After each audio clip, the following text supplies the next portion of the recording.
What up, hotheads? I'm Henry, and this is Blaze the Roof. This week we're reviewing a sauce named Shaquanda's Banjee Ranch. Not sure exactly what Banjee is, but yeah. The company is Shaquanda Will Feed You. The founder is Shaquanda Coco Mulata, an alter ego of Andre Springer that mostly lives in the fourth dimension. Shaquanda is a downtown, or was a downtown performer, and described her art as hood avant-garde.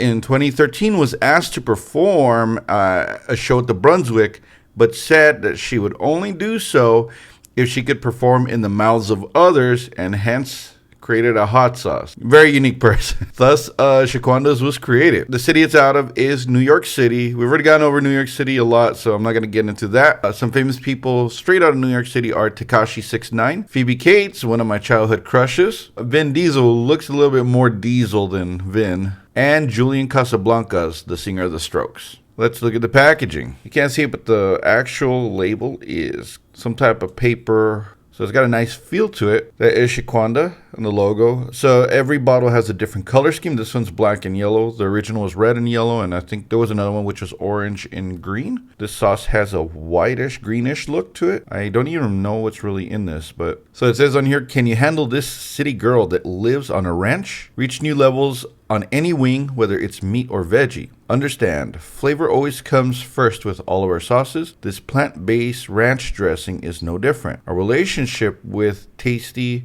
goodness is forever multidimensional. Thank you, and you're welcome. Never a dull moment when Shaquanda is there to entertain everyone's taste buds. That's right, this ranch has a nice kick. Time to spice up your ranch game. We are taking your taste buds to the ball. Category is making that ranch Banjee. Let's look at the ingredients. The ingredients include white distilled vinegar, water, tahini, onion, sugar, onion powder, black pepper, garlic powder, salt, dill, celery seed, chives, smoked heirloom civethe chili. All right, so this is interesting. It's got tahini, which is what you would find in hummus and a few Mediterranean dishes. The ingredient I want to focus on are chives. Chives are part of the onion family, and they have what is described as a mild and delicate flavor compared to onions, right? Onions are pretty strong, chives are not. So they're rich in vitamins A, C, and K, as well as calcium and iron. They can be used in salads, as part of dishes. That's how I've mostly used them. It's like garnish on dishes. And infusions, I guess, like with oil and things to that effect. They are thought to have mythical properties by the Romanian gypsies. The first culinary use of chives was over 5,000 years ago. However, they were first cultivated in Europe in the Middle Ages. Before we get any further, let's hear from this week's sponsor. Why should the only beef on display be the meat that's sold at a store? Here at Meat Cute, we have the hottest butchers giving you the meat. They are hardly butchers in the fact that they are so masterful with their cuts, it's artistic.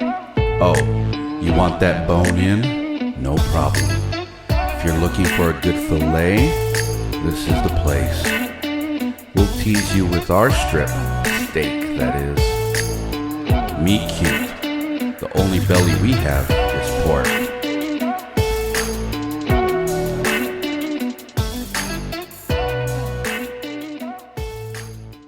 Now for the moment of truth. So it smells heavily of dill. That is really all I could actually smell. I love dill. Dill is phenomenal. I wish I could use it in more things. So I think this is going to be a good sauce or dressing, whatever. I mean, it's supposed to be a ranch, right? A vegan ranch. Maybe hints of vinegar, but I don't think this is even going to be that heavy in vinegar. Well, let's see what this is, first of all. So again, this is a vegan option.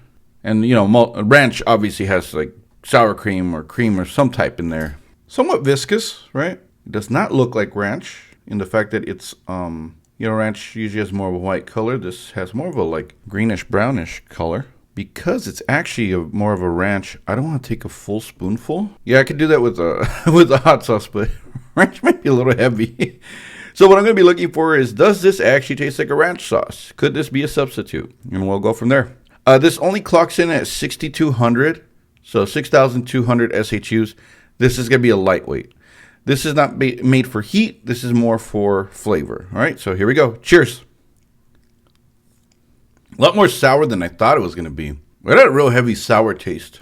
A little bit of burn in the back end, but it's a lightweight. You can kind of taste the dill, but what was that? That was more like... Tahini has more of a bitter taste to it. Didn't really taste sweet. I don't know if it's more like the... Man, something was really... I guess it was the vinegar.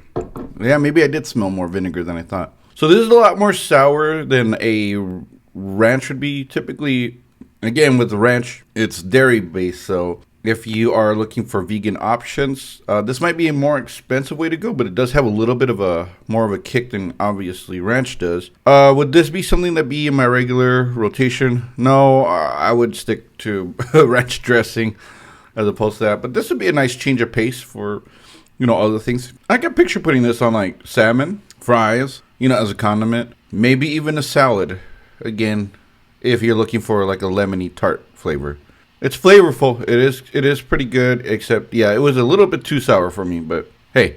And I actually like sour foods, so that's kind of saying how sour this is. But next week, I'll be reviewing a sauce out of Hawaii called Adobo Loco Jalapeno Chico. Until then, I'm Henry, and remember, spice up your life. Take care.